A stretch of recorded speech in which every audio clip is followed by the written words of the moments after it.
एक घने जंगल में शेर खान नाम का एक रंगीन बाघ रहा करता था।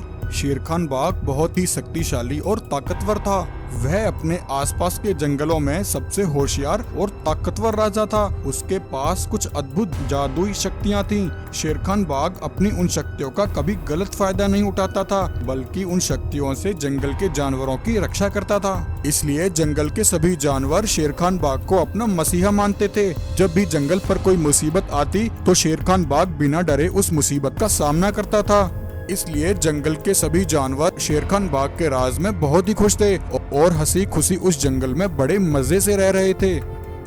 एक बार दूसरी दुनिया से एक जादुई दरवाजा उस जंगल में उतरता है और उस दरवाजे में से कुछ काले शेर बाहर आते हैं। वे सभी काले शेर बहुत ही शक्तिशाली और खतरनाक थे। उन सभी काले शेरों के पास शैतानी काली शक्तियां थीं। वहां आकर वह सभी काले शेर जोर जोर से दहाड़ने लगते हैं। तभी एक काला शेर कहता है, भाइयों, यही वह जंगल है जहाँ वह शेर खान बाघ रहता है। अब हम उस शेर खान बाघ से उसकी सारी शक्तियाँ छीन लेंगे और उसे मारकर इस जंगल पर राज करेंगे। परंतु भाई, हम इतने बड़े और घने जंगल में उस शेर खान बाघ को कहाँ ढूंढेंगे? तुम इस बात की चिंता बिल्कुल मत करो। इस जंगल में बहुत से जानवर ऐसे हैं जो हमारी एक दहाड़ सुनकर ही जंगल के सारे राज हमारे सामने खोल देंगे। वहीं जंगल का एक भालू वहां से गुजर रहा होता है। तभी एक काला शेर तेजी से भागता हुआ उस भालू की तरफ आता है और एक जोर की दहाड़ लगाकर भालू से कहता है, ओए भालू, मेरी बात ध्यान से सुनो। मुझे शेर खान बाघ से मिलना है। तुम मुझे बताओ वह शेर खान बाघ कहाँ मिलेगा? तब भालू कहता है, परंतु शेर भाई, तुम्हें शेर खान बाघ से क्यों मिलना है? तुम मुझे इस जंगल के तो नहीं लग रहे। मैं तुम्हें यहाँ पहली बार देख रहा हूँ। अरे ओए भालू, ज्यादा सवाल जवाब करने की कोई जरूरत नहीं है। मुझे बस इतना बताओ कि उस शेर खान बाघ की गुफा किस तरफ है। मुझे उनसे कुछ जरूरी काम है। तभी भालू की नजर पास में खड़े उन सभी काले शेरों पर पड़ती है। एक साथ इतने सारे काले शेरों को देखकर भालू हैरान हो जाता है और उसे उन पर थोड़ा शक होता है। तब भालू मन ही मन कहता है, अरे, ये एक साथ इतने सारे काले शेर हमारे जंगल में क्या कर रहे हैं? मुझे कुछ ठीक नहीं लग रहा। मुझे यह बात शेर खान महाराज को बतानी होगी। तब भालू कहता है, शेर भाई, तुम इस जंगल में दक्षिण दिशा की ओर जाओ। वहाँ जाकर तुम्हें 4 बड़े पेड़ दिखाई देंगे। उन विशाल पेड़ों के नीचे ही हमारे महाराज शेर खान बाघ की गुफा है। ठीक है भालू, अब तुम जा सकते हो। यह कहकर भालू उन सभी काले शेरों को गलत रास्ता बताकर उनको भटका देता है और खुद जल्दी से शेर खान बाघ के पास जाकर उसे सारी बात बताता है। महाराज, हमारे जंगल में कुछ भयंकर खतरनाक काले शेर घुस आए हैं। वे सभी मुझसे आपका पता पूछ रहे थे। महाराज, मुझे लगता है वे सभी काले शेर आप पर हमला करने की साजिश रच रहे हैं। इसलिए मैंने उन सभी काले शेरों को गलत रास्ते पर भेज दिया है। भालू, तुम्हारा बहुत शुक्रिया। यह तो तुमने बहुत अच्छा किया। परंतु भालू, इससे पहले वे काले शेर मुझे ढूंढे, हमें उन सब का सामना करने के लिए तैयार होना पड़ेगा। भालू, तुम एक काम करो, इसी समय पास वाले जंगल जाओ और वहाँ मेरे सभी रंगीन बाघ भाइयों को यहाँ मेरी मदद के लिए आने को कहो। ठीक है महाराज, जैसी आपकी आज्ञा। दूसरी तरफ वह सभी काले शेर भालू के बताए हुए रास्ते पर पहुँचते हैं, परंतु वहाँ उन्हें कुछ नहीं मिलता। अरे भाई, मुझे लगता है उस भालू ने हमारे साथ मजाक किया है और हमें गलत रास्ता बताकर यहाँ भटका दिया है। कोई बात नहीं भाई, उस भालू को इसकी सजा अवश्य मिलेगी। भाई, मैं क्या कहता हूँ, हम सब ऐसे एक साथ मिलकर उस शेर खान बाघ को ढूंढेंगे तो वह हमें कभी नहीं मिलेगा। इससे अच्छा भाई, हम सब अलग अलग दिशा में जाकर उस बाघ को ढूंढते हैं और जिसे भी वह रंगीन बाघ दिखे तो वह हम सबको वहाँ बुला ले। तब ऐसा कहकर सभी काले शेर अलग अलग दिशा में शेर खान बाघ को ढूंढने निकलते हैं। वहीं कुछ देर चलने के बाद एक काले शेर को शेर खान बाघ की गुफा दिखाई देती है। अच्छा, तो यह है इस जंगल का राजा शेर खान बाघ। आज ये हमारे हाथों से नहीं बचेगा। ऐसा कहकर वह काला शेर सभी काले शेरों को वहां बुला लेता है और फिर सभी काले शेर मिलकर शेर खान बाघ के पास आते हैं और उससे कहते हैं, अरे ओ रंगीन बाघ, अगर तुम खुद को और अपने बीवी बच्चों को जिंदा देखना चाहते हो तो इसी समय इस जंगल से निकल जाओ और यहाँ दोबारा मत दिखाई देना। तब बाघ कहता है, अरे ओ काले शेर, लगता है तुम्हारे काले रंग के साथ तुम्हारी जुबान भी काली है। तुम कौन होते हो मुझे इस जंगल से निकालने वाले? तुम सब जहाँ से भी आए हो वहीं वापस लौट जाओ, वरना तुम में से कोई नहीं बचेगा। अच्छा ऐसी बात है। भाइयों लगता है इस मूर्ख बाघ को हमारी शक्तियों का अंदाजा नहीं है। चलो इसे अपनी शक्तियों का मजा चखाते हैं। तब ऐसा कहकर सभी काले शेर अपनी काली शक्तियों से शेर खान बाघ पर हमला करते हैं। शेर खान बाघ भी अपनी शक्तियों से उन सब पर हमला करता है, परंतु वह काले शेर बहुत अधिक शक्तिशाली थे। उन काले शेरों की शक्तियों के आगे शेर खान बाघ की शक्तियाँ कमजोर पड़ने लगती हैं। शेर खान बाघ वहीं बेहोश होकर जमीन पर गिर जाता है। यह देखकर सभी काले शेर जोर जोर से हंसने लगते हैं। हा हा हा हा हा हा हा हा हा हा हा हा।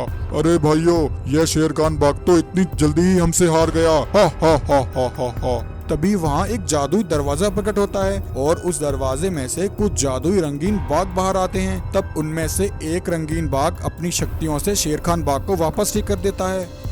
अरे मूर्ख काले शेरों, तुमने क्या सोचा था हमारा भाई शेर खान बाघ अकेला है? मूर्ख काले शेरों, तुम्हें तो युद्ध के नियम तक नहीं पता।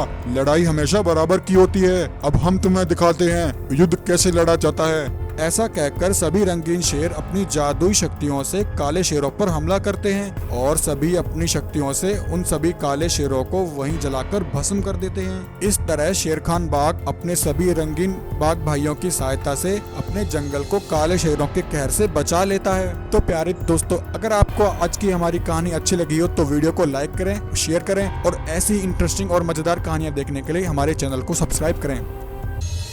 एक जंगल में दो जुड़वा शेर भाई बंटी और वीरू रहा करते थे। उन दोनों में आपस में बड़ा ही प्रेम था। वह दोनों देखने में एक जैसे ही थे। दोनों एकदम दूध की तरह सफेद थे और दोनों बड़े ही बहादुर थे। जंगल में जब भी कोई मुसीबत आती तो दोनों भाई एक साथ मिलकर उस मुसीबत का सामना करते और जंगल के जानवरों की रक्षा किया करते थे। जंगल के सभी जानवर सुख शांति से बड़े मजे से रह रहे थे। ऐसे ही काफी समय बीत गया, लेकिन जंगल की वह शांति केवल कुछ ही समय के लिए थी, क्योंकि उनके जंगल में एक लालची खुखार बाघ आ चुका था। दरअसल वह बाघ पास वाले जंगल में अपने जासूस चीता के साथ रहता था। चीता बाघ को शिकार के बारे में बताता और बदले में चीते को थोड़ा हिस्सा खाने को मिलता था। ऐसे ही एक बार जासूस चीता भागता हुआ अपने मालिक बाघ के पास आता है और कहता है, मालिक आज मैं आपके लिए बहुत अच्छी खबर लाया हूँ। मालिक आज मैं पास वाले जंगल में गया था। उस जंगल में बहुत मोटे ताजे जानवर हैं। अगर हम उनका शिकार कर लेंगे तो कई दिनों तक हमें शिकार तलाश करने की जरूरत नहीं पड़ेगी महाराज। अरे वाह चीता, यह तो तुमने बहुत अच्छी खबर सुनाई है। मुझसे तो अब इंतजार नहीं हो रहा। परंतु मालिक एक समस्या है। भेड़िया बताओ, ऐसी कौन सी समस्या है? दरअसल महाराज उस जंगल के मालिक दो शेर भाई हैं। उन दोनों में बहुत ही प्रेम है और वह दोनों बहुत बहादुर हैं। पहले हमें कैसे भी करके उन दोनों भाइयों को रास्ते से हटाना होगा। चीता, यह तो तुम्हारे बाएं हाथ का खेल है। चलो चल कर देखते हैं। तब चीता और बाघ दोनों जंगल में आ जाते हैं और देखते हैं कि दोनों शेर भाइयों ने सभी जानवरों को इकट्ठा करके एक सभा आयोजित की होती है। मेरे भाइयों, मेरी बात ध्यान से सुनो। मैं कुछ समय के लिए एक जरूरी काम से पास वाले जंगल में जा रहा हूँ, इसलिए जब तक मैं वापस नहीं आऊँ तब तक मेरा भाई बंटी इस जंगल को संभालेगा।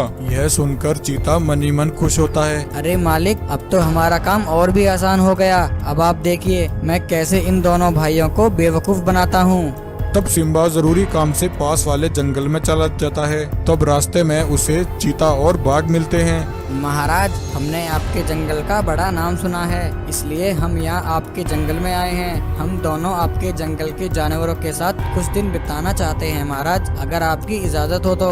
हाँ, क्यों नहीं। मेरे जंगल में आप दोनों का स्वागत है भाइयों। आप जितना चाहो उतना समय तक यहाँ रह सकते हो। आपका बहुत बहुत शुक्रिया महाराज, जो आपने हमें यहाँ रहने की इजाजत दी। तब चीता और बाघ दोनों मजे से जंगल में रहने लगते हैं और अगले ही दिन वह दोनों एक प्लान बनाते हैं और प्लान के हिसाब से चीता भागता हुआ बंटी शेर के पास आता है और कहता है, महाराज मैं अभी पास के जंगल से आ रहा हूँ। मैंने वहाँ देखा कि कुछ आतंकी बाघों ने तुम्हारे भाई वीरू को कैद कर रखा है। वह बहुत ही मुश्किल में है महाराज, आप जल्दी से कुछ कीजिए। अरे चीता, यह तुम क्या कह रहे हो? मेरा भाई मुसीबत में है, मैं अभी जाकर देखता हूँ। जब बंटी यह सब सुनता है तो उससे अपने भाई के लिए रुका नहीं जाता और वह बिना सोचे समझे अब जंगल से चला जाता है।